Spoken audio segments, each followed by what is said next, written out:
அனைவருக்கும் வணக்கம். பிறக்கின்ற புத்தாண்டு அனைவருக்கும் நல்லதொரு ஆண்டாக அமையட்டும். பிறக்கிற வருடம் முருகனுக்கு உகந்த நாளான செவ்வாய்க்கிழமையில் பிறப்பதால் அன்று முருகப்பெருமானை மனதார வேண்டிக் கொள்ளலாம்.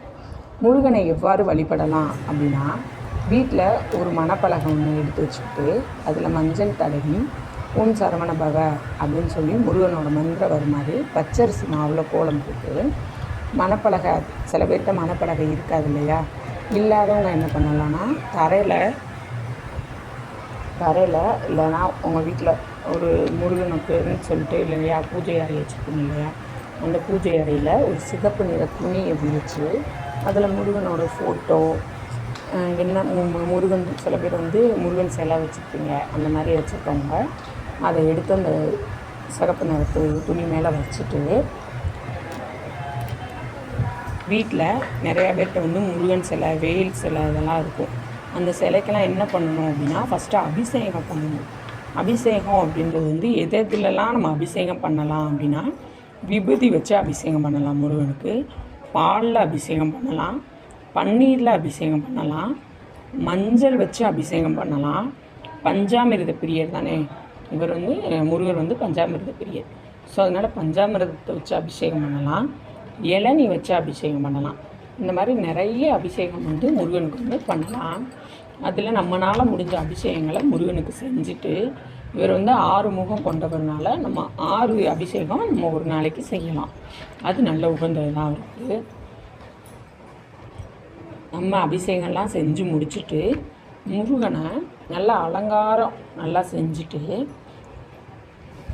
அவரை அந்த மணப்பலகையில் வச்சுட்டு ஒரு தட்டை எடுத்துக்கிறணும். நம்ம இப்போ தீபம் போடுறதுக்கு நான் சொல்ல போகிறேன். ஒரு தட்டை எடுத்துக்கிட்டு அதில் 6 வெற்றிலை எடுத்துக்கிறணும். 6 வெற்றிலை முனியில் இருக்கும் இல்லையா, அந்த காம்பு, அதாவது முனிப்பகுதியை கிள்ளிடக்கூடாது, அதோட காம்பு பின்னாடி இருக்கும் இல்லையா, அந்த காம்பை 6 வெத்தலையிலையும் அந்த காம்பை கிள்ளி எடுத்துடணும். கிள்ளி எடுத்துட்டு 6 வெற்றிலையும் அந்த தட்டில் 1 பை 1 வச்சு அதில் மஞ்சள் குங்குமம் வச்சு 6 வெற்றிலைக்குமே 6 வெற்றிலைக்கே என்ன வைக்கணும், பூ 6 வெற்றிலை பக்கட்டும் வர மாதிரி பூ வச்சுட்டு நடுவால் நெய் தீபம், அதாவது ஒரு அகல் விளக்கு வச்சு அதில் நெய் விட்டு திரி, அதாவது முருகனுக்கு சிகப்பு திரியில் சில பேர் விளக்கு ஏற்றுவாங்க. இல்லைம்மா நான் பஞ்சு திரியே போட்டுக்கிறேன் அப்படின்னா அந்த பஞ்சு திரியிலே நீங்கள் தீபம் போடலாம்.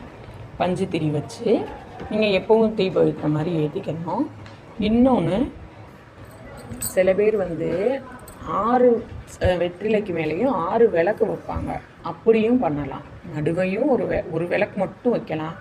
முருகன் 6 முகம் வச்சுருக்காரு அப்படின்னு சொல்லிட்டு ஒவ்வொரு வெத்தலை மேலேயும் என்ன பண்ணுவாங்கன்னா 6 நெய் விளக்கு வைப்பாங்க. அப்படி 6 நெய் விளக்கு வைக்கிறவங்க அந்த வெற்றிலை நடுவில் சில பேர் வேலையும் முருகனையும் கொண்டு வைப்பாங்க. அப்படி 6 வெற்றிலை தீபம் போடுறவங்க தயவு செஞ்சு முருகன் சிலையவோ இல்லை அவரோட வேலவோ நடுவால் வைக்காதீங்க. ஏன்னா அவருக்கு என்ன பண்ணுன்னா, அந்த அனல் என்ன பண்ணும், 6 விளக்குலேருந்து வரக்கூடிய அனல் நடுவாக இருக்க முருகனுக்கு என்ன பண்ணுன்னா தாக்கும். அந்த அனல் தாக்கக்கூடாது. அதே இது ஒரு விளக்கு வச்சுருக்கோம், நாங்கள் 6 வெத்தலைக்கும் சேர்த்து அவர் ஒரு முகமாக நாங்கள் பார்க்குறோம், ஒரு முகமாக நாங்கள் வழிபடுறோம் அப்படின்னவங்க தாராளமாக வைக்கலாம். முருகன் அந்த வெத்தலை மேலே வைக்கலாம். இன்னொன்று, விளக்கே ஓம் மஞ்சள் வச்சு சில விளக்கு இருக்குது, அது வைக்கலாமாம்மா, வைக்கலாம், தாராளமாக வைக்கலாம். இந்த மாதிரி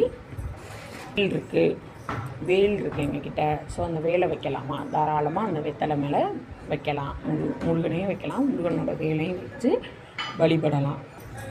நாங்கள் தீபம் போடுறோமா, அதை எப்போம்மா போடுறது அப்படின்னா, இதை செவ்வாய்க்கிழமை வர செவ்வாய் ஹோரை, ஏன்னா வருஷ பிறப்பு செவ்வாய்க்கிழமை, அதில் செவ்வாய் ஹோரையில் பண்ணலாம். செவ்வாய் ஹோரைன்றது எப்பப்போ அப்படின்னா, காலையில் 6 to 7, மத்தியானம் 1 to 2, அதே மாதிரி இரவு எப்போ அப்படின்னு கேட்டால் 7 to 8, 8 to 9. இது நம்ம என்ன காரணத்துக்காக முருகனுக்கு நம்ம போடுறோம் அப்படின்னா, நிறைய பேர் கடன் இருக்குது, நாங்கள் போடலாமா அந்த வெற்றிலை தீபம், என் பையன் கல்யாணம் முடியணும் நாங்கள் போடலாமா, குழந்தை பாக்கியம் வேணும் நாங்கள் போடலாமா, முருகனை நினச்சி நீங்கள் எதுக்கு வேணாலும் இந்த வெற்றிலை தீபத்தை போடலாம். கண்டிப்பாக முருகன் அருள் கிடச்சி அதை வந்து நடத்தி கொடுப்பாரு. ஆனால் இந்த தீபத்தை எப்போ போடணும் அப்படின்னா செவ்வாய் ஹோரையில் தான் போடணும். ஓகே, இந்த வீடியோ பிடிச்சிருந்தா லைக் பண்ணுங்கள், ஷேர் பண்ணுங்கள், சப்ஸ்கிரைப் பண்ணிடுங்க.